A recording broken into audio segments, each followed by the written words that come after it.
Tsy mbola nanana ny fetiny raisany ny vahoaka malagasy hatramin'ny andro ny fahampanjaka ka hatramin'izao raha ara-kolontsaina na ara-pomba no resahina. Fety nanamariana seho na tranga no nisy ny raisana no tsy haivona na nankalazaina raha niny antomboka tamin'ny fahaleovantena na nandritry ny fanjanahantany.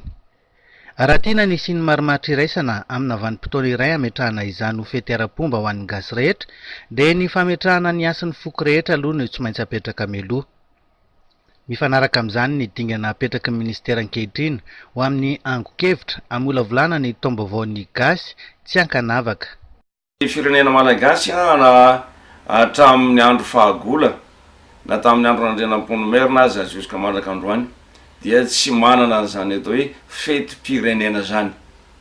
Ny fety ny 26 juin na ny 14 octobre taloha dia fety voafaritra anamariana lanjan-javatra anankiray sy fisehon-javatra anankiray teo amin'ny firenena.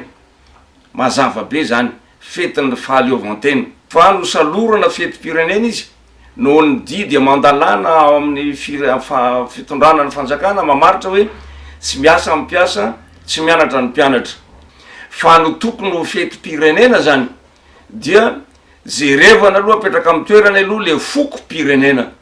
Nanomboka hatramin'ny 1924 izahay dia namory ireo ray aman-dreny lehibe indrindra mitantana ny foko 2020 eto Madagasikara mba hilazana fa mitovy zo amin'ny firenena rehetra Madagasikara. Noho izany fitakiana zo hitovizana amin'ny firenena rehetra entina republikanina ny fanapahan-kevitra no angatahana fanapahan-kevitry ny fitondrana republikanina mba hakato ny fety-pirenena zay iombonany ny foko 2020.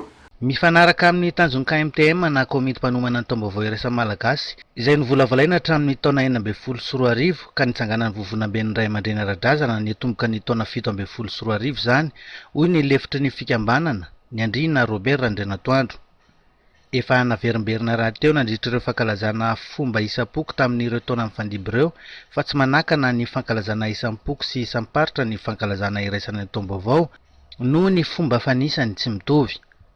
Tsy manakana ihany koa ny fankalazana mitety faritra tao an'ny Toamasina ny 20 septambra araka ny tapaky ny KMTM ny fanapahan-kevitra ho raisin'ny ministera hoy ny fanazavany. Samy efa nametraka ny atotan-keviny avy rahateo ireo soliteny isam-poko ka irahana manaiky izay daty tapaka eo.